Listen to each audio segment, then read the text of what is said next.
back to talk about a few other basic yoga supplies you can acquire for money or for no money at all. And next to your mat, the prop I find most useful in yoga classes is the bolster. And in most yoga studio classes, they'll have these really thick wool kind of Southwest blankets that are excellent because they're really heavy and solid, and you can roll them up and they don't squish at all. And I'm guessing you have some things around your house that will do similar things without buying a blanket.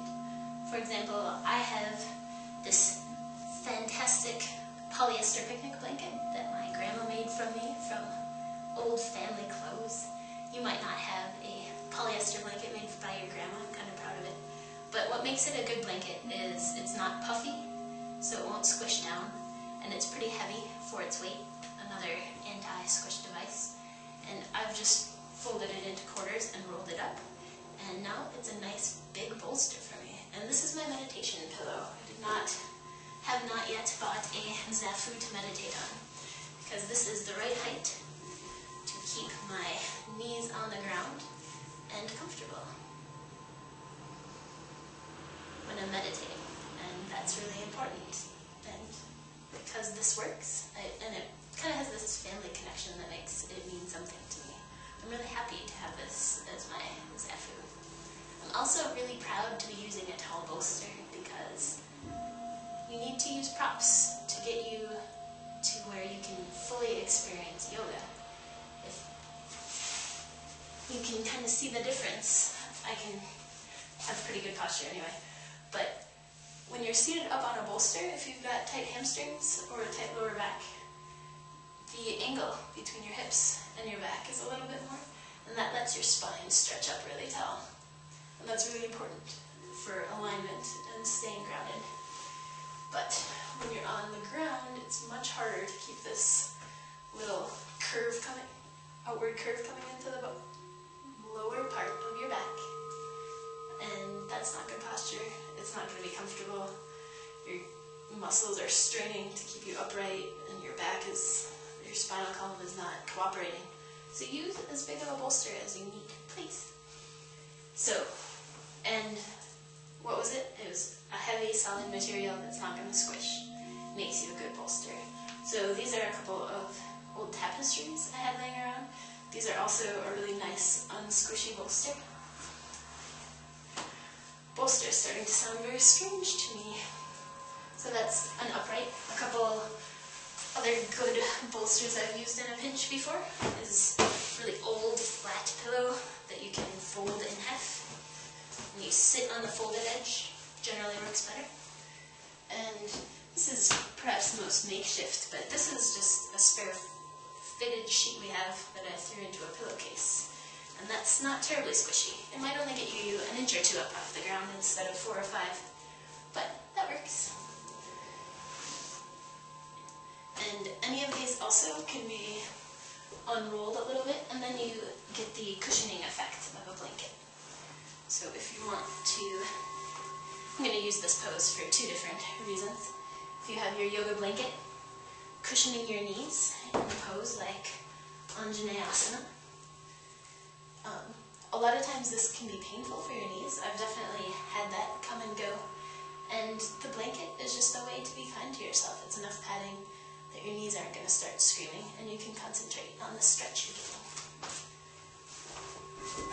And another way to use these, I guess I'm going to double up on my props on this pose, is I'm going to use Anjaneyasana as my example again.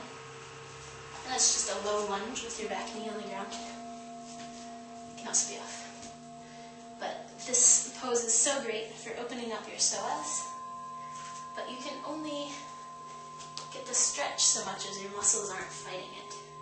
And when your hands are off the ground, you have to engage so much of your core that maybe your psoas aren't getting as much of a stretch, or you can't focus into that stretch as much because you're focusing on the muscles. So when you have blocks and you can put your hands on it, your muscles can stop straining. You can bring your consciousness to the spot of the stretch, and that's how you do yoga. that's where you want pretty solid, unmovable blocks. And if you want to actually buy blocks, which is also perfectly acceptable, they seem to be about $10 to $15 a piece online, I'd kind of recommend getting a pair. And my last prop, so we did bolsters and blocks substitutions and belts, and I would recommend a belt. This is a canvas belt I got at the Army Surplus store. It was maybe $5. Belts go on sale a lot. Leather belt might be a little tough on your hands. This is a little bit wider canvas belt, and one way you would use that at home a lot. There's a lot of different ways to use belts, but this is how I end up using it most of the time, is if you are doing a one-legged stretch, you put it on the ball of your foot. Make your foot like Barbie toes. It's halfway between pointed and flexed. So you keep your toes flexed and you point your ankle. That helps release your hamstring. Kind of relieves you for your hamstring stretch. Adjust your ponytail on your back. Wiggle the belt around. And then you can get a nice stretch there without straining, and you might feel like you should be able to get your fingers around your toes. And that's not necessary. Almost everybody's hamstrings are tight in our society. But I really like this stretch. You can hang out here for minutes and minutes at a time. You can go to this side. It feels really great to stretch out your buttocks. Look over your shoulder to put it to this side. And that's how you use a belt. You don't need anything more fancy than a belt you probably already have. So that was part 2 of my yoga props for your home studio basics. I hope you got some helpful hints, and I hope you're more willing to start yoga now. Thanks so much. This is Beth. Namaste.